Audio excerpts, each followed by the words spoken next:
Assalamualaikum warahmatullahi wabarakatuh. Perkenalkan, kami dari kelompok 4 atas nama Kafifa Indah Darukutni dan rekan kelompok saya Imelia Ada, Nurul Husna Karisma Aliyeh, Ainun Mardia. Pada kesempatan kali ini kami akan mempresentasikan atau membahas mengenai penegakan hukum. Adapun videonya silakan ditonton.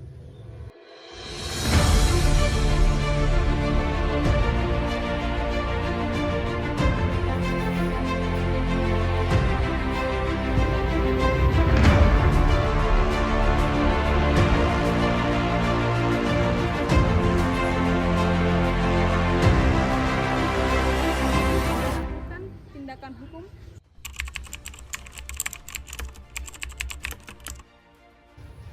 Baik, untuk pertama saya akan menjelaskan mengenai apa itu hukum.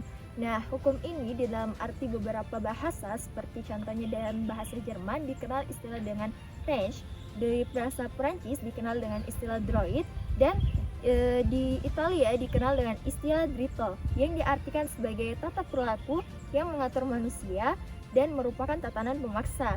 Nah, ini berarti semua tatanan tersebut bereaksi terhadap kejadian-kejadian tertentu yang dianggap sebagai sesuatu yang tidak dikehendaki dan merugikan. Nah, reaksi tersebut terutama ditunjukkan terhadap perilaku manusia yang merugikan ini dan menggunakan tindakan paksa. Adapun beberapa pengertian hukum berdasarkan beberapa para ahli atau para ilmuwan. Yang pertama, menurut Van Dorn, yaitu seorang sosiologi hukum dari Belanda, mengartikan hukum sebagai suatu skema yang dibuat untuk menata atau perilaku manusia, tetapi manusia itu sendiri cenderung melewati atau terjatuh di luar skema yang diperuntukkan baginya. Nah, ini disebabkan oleh beberapa faktor, contohnya seperti faktor pengalaman, pendidikan, tradisi, dan lain-lain yang membantu dan mempengaruhi perilakunya. Nah, kemudian yang kedua ada dari seorang ahli filsafat dari Inggris yang bernama John Austin. Dia mengemukakan bahwa hukum adalah perintah dari mereka yang memegang kekuasaan tertinggi dan memegang kedaulatan. Nah, kemudian menurut hukum dari Austin yang mengartikan bahwa hukum itu merupakan sesuatu yang dibebankan untuk mengatur makhluk berpikir, perintah di mana dilakukan oleh makhluk berpikir yang memegang dan mempunyai kekuasaan. Jadi, hukum itu dapat diartikan sebagai suatu dasar yang berasal dari penguasa. Austin juga beranggap bahwa hukum itu sebenarnya dibuat oleh penguasa untuk pengikut-pengikutnya. Adapun hukum itu mengandung 4 prinsip atau 4 unsur. Yang pertama, perintah, sanksi, kewajiban, dan kedaulatan.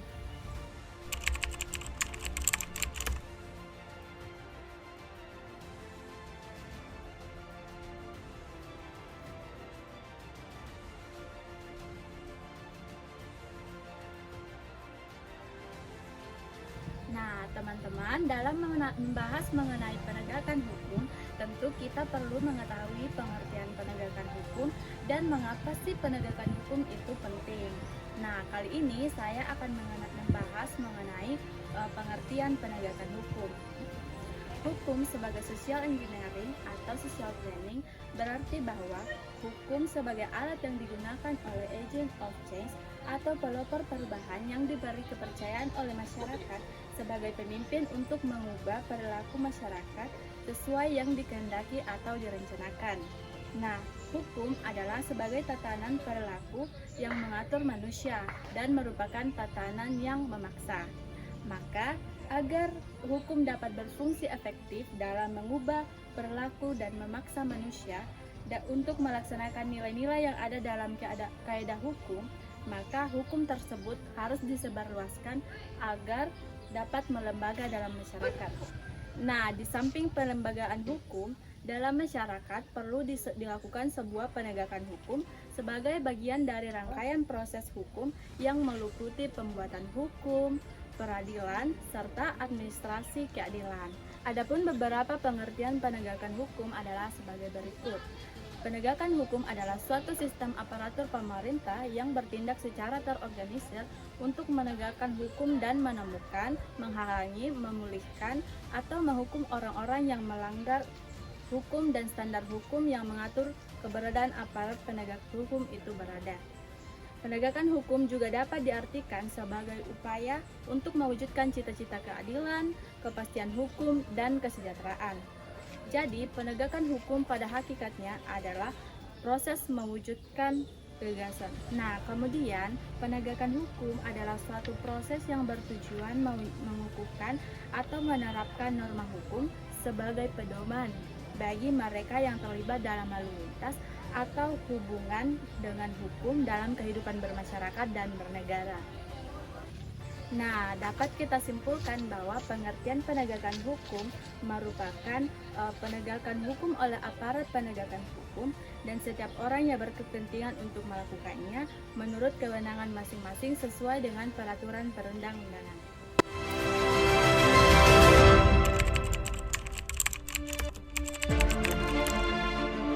Selanjutnya saya akan membahas tentang pengertian penegakan hukum menurut para ahli. Yang pertama, menurut Jimli Ashadiku, penegakan hukum juga merupakan suatu proses usaha untuk menangguhkan atau secara nyata menuntun norma-norma hukum dalam lalu lintas, tingkah laku atau hubungan-hubungan hukum dalam kehidupan bermasyarakat dan bernegara. Yang kedua, menurut Sejanto Sekanto, penegakan hukum adalah kegiatan menyerasikan hubungan nilai-nilai yang terjabarkan dalam kaidah-kaidah, pandangan-pandangan yang mantap, dan mengejawantahkannya dalam sikap, tindak sebagai serangkaian penjabaran nilai, tahap akhir untuk menciptakan kedamaian pergaulan hidup. Di dalam penegakan hukum terdapat 3 unsur utama. Yang pertama, kepastian hukum, kemanfaatan, dan keadilan. Nah, unsur yang pertama yaitu kepastian hukum. Sebagaimana hukum yang berlaku, maka hukum tersebutlah yang harus diterapkan. Tidak boleh menyimpang dari apa yang telah ditetapkan sebelumnya. Nah, seperti dalam kata pepatah, meskipun dunia ini runtuh, maka hukum tetap berlaku. Nah, hukum harus menciptakan kepastian hukum karena sebagaimana tujuan dari hukum adalah untuk mensejahterakan masyarakat. Unsur yang kedua yaitu kemanfaatan. Nah, karena hukum itu diperuntukkan untuk manusia, maka pelaksanaan hukum atau penegakan hukum harus mendatangkan manfaat bagi manusia atau masyarakat di dalam negeri yang menerapkannya. Hukum tersebut tidak boleh sampai membuat masyarakat menjadi resah atau menjadi buruk bagi masyarakat itu sendiri. Yang unsur ketiga yaitu keadilan. Nah, dalam pelaksanaan hukum atau penegakan hukum dalam suatu negeri, maka harus bersifat adil atau umum dan merata bagi seluruh kalangan masyarakat. Tidak boleh pilih-pilih dalam menerapkan dan memberlakukan hukum. Nah, hal ini identik karena hukum itu diperuntukkan masyarakat, maka hukum tersebut harus bersifat merata dan berlaku bagi seluruh kalangan masyarakat yang ada.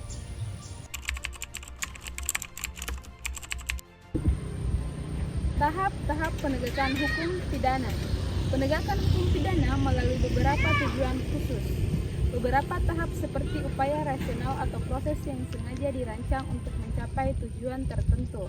Tahap-tahap ini adalah sebagai berikut. Yang pertama ada tahap formulasi.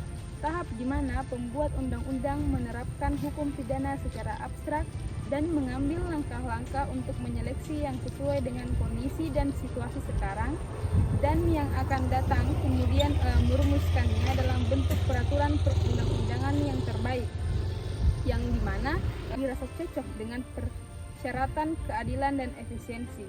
Tahap ini disebut sebagai tahap legislasi. Yang kedua, tahap aplikasi, yang dimana tahap ini merupakan tahap penerapan hukum pidana oleh aparat kepolisian atau fase aplikasi pidana dari kepolisian ke pengadilan. Oleh karena itu, tugas penegak hukum adalah mengawasi dan menegakkan peraturan perundang-undangan pidana yang telah ditetapkan oleh parlemen.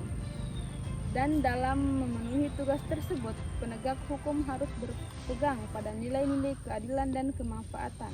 Tahap ini disebut dengan tahap percobaan. Dan yang terakhir merupakan tahap eksekusi, di mana tahap ini merupakan tahap pelaksanaan undang-undang yang khususnya melalui instrumen penegakan pidana. Tugas aparat kepolisian pada tahap ini adalah memenuhi peraturan perundang-undangan yang telah ditetapkan oleh parlemen dengan menetapkan sanksi pidana yang telah ditetapkan dalam putusan pengadilan. Oleh karena itu, pengadilan memerintahkan proses pelaksanaan hukuman. Perangkat pelaksanaan hukuman harus berpedoman pada peraturan perundang-undangan pidana yang disusun oleh pembuat undang-undang, serta oleh hukum efisiensi dalam memenuhi tugasnya. Ketiga tahap penegakkan hukum tersebut dipandang sebagai upaya atau proses rasional yang sengaja dirancang untuk mencapai tujuan tertentu. Jelas, harus ada rangkaian tindakan yang terjalin yang muncul dari nilai-nilai dan mengarah pada hukuman dan pemidanaan.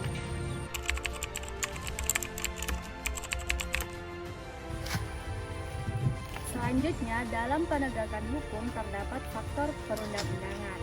Nah, ada beberapa asas dalam hukum yang tujuannya adalah agar hukum memberikan pengaruh positif. Artinya, agar hukum dapat secara efektif mencapai tujuannya dalam kehidupan masyarakat.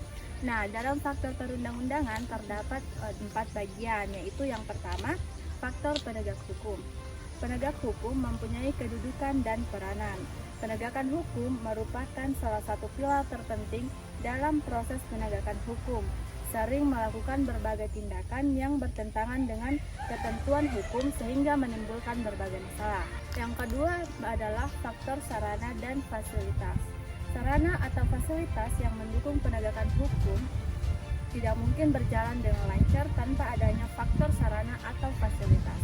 Nah, fasilitas tersebut meliputi staf yang terlatih dan profesional, organisasi yang baik, peralatan yang memadai, dan dana yang memadai. Yang ketiga adalah faktor masyarakat. Nah, penegakan hukum berasal dari masyarakat. Hal ini bertujuan untuk mencapai perdamaian dalam masyarakat, sehingga masyarakat dapat mempengaruhi hukum dari sudut pandang tertentu.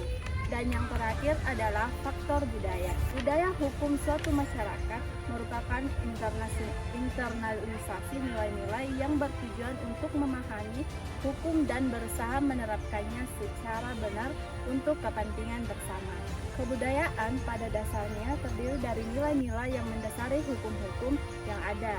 Nilai-nilai yang merupakan konsep abstrak tentang apa yang dianggap baik dan yang dianggap buruk. Sanksi dalam hukum. Hukum sebagai tatanan pemaksa, maka hukum mempunyai kekuatan berlaku dan dapat dipatuhi oleh masyarakat. Maka hukum memuat sanksi sebagai tindakan paksa. Dengan sanksi, maka hukum akan mempunyai wibawa untuk ditegakkan. Menurut Hans Kelsen menyatakan, tatanan sosial dapat memerintahkan perilaku manusia tertentu tanpa memberikan konsekuensi atas dipatuhinya atau tidak dipatuhinya pemerintah itu.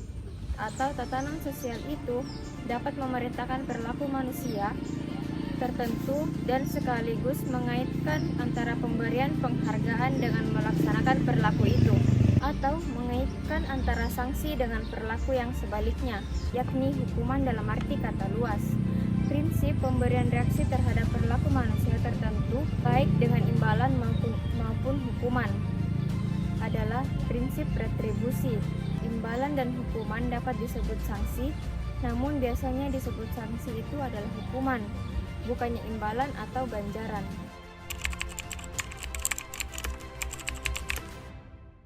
Di sini saya akan menjelaskan mengenai lembaga penegakan hukum yang ada di Indonesia. Nah, lembaga hukum adalah suatu lembaga yang mempunyai kekuatan hukum dan mengatur dalam menegakkan hukum pengadilan yang ada di masyarakat. Ada banyak lembaga hukum yang ada di Indonesia. Nah, perlu ditekankan kembali bahwa hukum itu bersifat objektivitas dan kemerataan. Jadi, tidak ada satupun kelompok yang mendapatkan perlakuan khusus dalam hukum. Tidak ada pilah-pilah dalam hukum karena semua hukum berlaku dan merata bagi masyarakat. Adapun beberapa lembaga hukum yang ada di Indonesia. Yang pertama yaitu Kepolisian Republik Negara Indonesia. Salah satu anggota Muspikah adalah polisi, dan polisi ini merupakan lembaga yang baik dan lembaga yang dipercaya dalam pemerintahan. Keberadaannya berhubungan langsung dan mengatur dalam masyarakat yang ada di negara kita. Kepolisian Negara Republik Indonesia memiliki banyak unit. Beberapa unitnya diantaranya yaitu unit cyber crime, yang dimana bertujuan dalam melindungi dan bertugas untuk memberantas pelaku-pelaku kriminal yang ada di sosial maya. Kemudian ada yang namanya unit Satlantas atau kepanjangan dari Satuan Lalu Lintas, yang berperan dan bertugas dalam mengatur lalu lintas yang ada di jalan umum. Berdasarkan Undang-Undang Nomor 2 Tahun 2002, Kepolisian Negara Republik Indonesia memiliki beberapa wewenang. Yang pertama, melakukan penangkapan, penahanan, penggeledahan, dan penyitaan. Yang kedua, melarang setiap orang untuk meninggalkan dan memasuki tempat kejadian perkara untuk kepentingan penyelidikan. Yang ketiga, membawa dan menghadapkan orang kepada penyidik dalam rangka penyidikan. Yang keempat, menyuruh berhenti orang yang dicurigai dan menanyakan serta memeriksa tanda pengenal diri. Yang kelima, memanggil orang untuk didengar dan diperiksa sebagai tersangka atau saksi. Dan yang terakhir, yaitu menyerahkan berkas perkara kepada penuntut umum. Lembaga penegakan hukum di Indonesia yang kedua yaitu Kejaksaan Republik Indonesia. Dalam proses penegakan hukum, kejaksaan dituntut untuk menegakkan supremasi hukum, penegakan hak asasi manusia, pemberantasan korupsi, kolusi, dan nepotisme atau KKN, serta perlindungan kepentingan umum. Nah, wewenang kejaksaan dikelompokkan menjadi 3 bidang sesuai dengan Undang-Undang Republik Indonesia Nomor 16 Tahun 2004 tentang Kejaksaan Republik Indonesia sebagai berikut. Yang pertama yaitu bidang pidana. Nah, wewenang kejaksaan dalam bidang pidana yaitu yang pertama melakukan penuntutan, yang kedua melaksanakan penetapan hakim dan keputusan pengadilan yang telah memiliki kekuatan tetap. Yang ketiga, melakukan pengawasan terhadap pelaksanaan putusan pidana bermasyarakat, putusan pidana berwawasan, dan putusan lepas bersyarat. Yang ketiga, melakukan penyidikan terhadap tindak pidana tertentu berdasarkan undang-undang, dan yang terakhir adalah melengkapi berkas perkara tertentu serta melakukan pemerintahan tambahan sebelum akhirnya dilimpahkan kepada pengadilan. Yang kedua adalah bidang perdata dan tata usaha negara. Dalam bidang perdata dan tata usaha negara, kejaksaan dengan kuasa khusus dapat bertindak baik di dalam maupun di luar pengadilan untuk dan atas nama negara dan pemerintah. Lembaga penegakan hukum yang ketiga di Indonesia adalah hakim. Hakim bertugas dalam ranah peradilan. Pada proses peradilan hukum, peran hakim yaitu untuk mengadili. Mengadili merupakan serangkaian tindakan hakim untuk menerima, memeriksa, dan memutuskan perkara hukum berdasarkan asas bebas, jujur, dan tidak memihak. Proses mengadili dilakukan berdasarkan ketentuan undang-undang. Dalam proses penyelenggaraan peradilan, hakim diberi kekuasaan yang merdeka. Artinya, hakim tidak boleh dipengaruhi oleh kekuasaan-kekuasaan lain dalam memutuskan perkara. Ketentuan tentang hakim telah diatur oleh Undang-Undang Dasar Republik Indonesia Nomor 48 Tahun 2009 tentang kekuasaan kehakiman. Hakim sendiri diklasifikasikan menjadi 3, yaitu yang pertama hakim pada Mahkamah Agung yang disebut dengan Hakim Agung. Yang kedua, hakim pada badan peradilan yang berada di bawah Mahkamah Agung, yaitu peradilan hukum, peradilan agama, dan peradilan militer. Yang terakhir adalah hakim pada Mahkamah Konstitusi yang disebut dengan Hakim Konstitusi. Yang keempat adalah advokat. Advokat adalah pihak yang berprofesi memberikan jasa hukum seperti konsultasi hukum, bantuan hukum, menjalankan kuasa, mewakili, mendampingi, melakukan tindakan hukum, serta membela, di mana pemberian jasa hukum dilakukan baik di dalam maupun di luar pengadilan. Tugas utama advokat ini dalam proses penegakan hukum adalah memberikan pelayanan kepada masyarakat yang sedang mencari keadilan, di mana termasuk di dalamnya terdapat usaha memberdayakan masyarakat agar menyadari hak-hak fundamental mereka di depan hukum. Ketentuan tentang advokat telah diatur dalam Undang-Undang Republik Indonesia Nomor 18 Tahun 2003 tentang advokat. Yang kelima, ada Komisi Pemberantasan Korupsi atau KPK, di mana KPK sendiri merupakan lembaga negara yang independen yang bertugas melakukan pemberantasan korupsi secara profesional, intensif, dan berkesinambungan.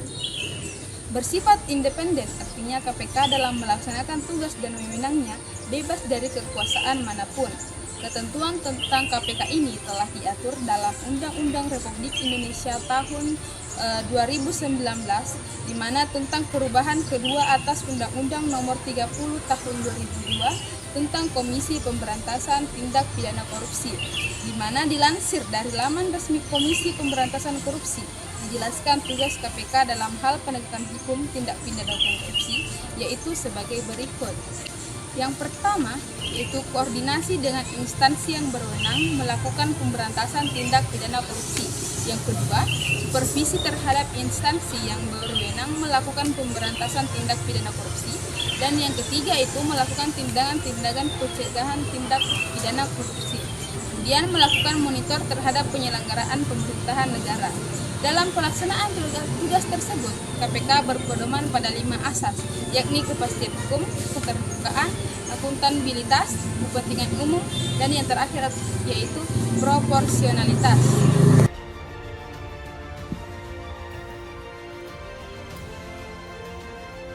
Itulah penjelasan dari materi kami. Lebih dan kurangnya mohon dimaafkan. Semoga apa yang kami jelaskan dan apa yang kami beritahukan dalam video ini bisa bermanfaat bagi teman-teman sekalian. Wassalamualaikum warahmatullahi wabarakatuh.